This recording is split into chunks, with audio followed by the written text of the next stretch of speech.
Two cats were fighting for a piece of bread. A clever monkey, seeing the debacle, decided to help them.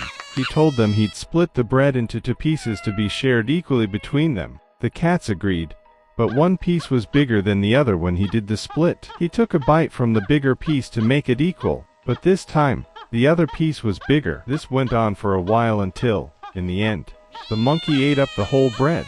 The monkey went home, leaving behind 2 hungry, angry cats. Lesson to be learned: when 2 people fight, the third one always gets the profit.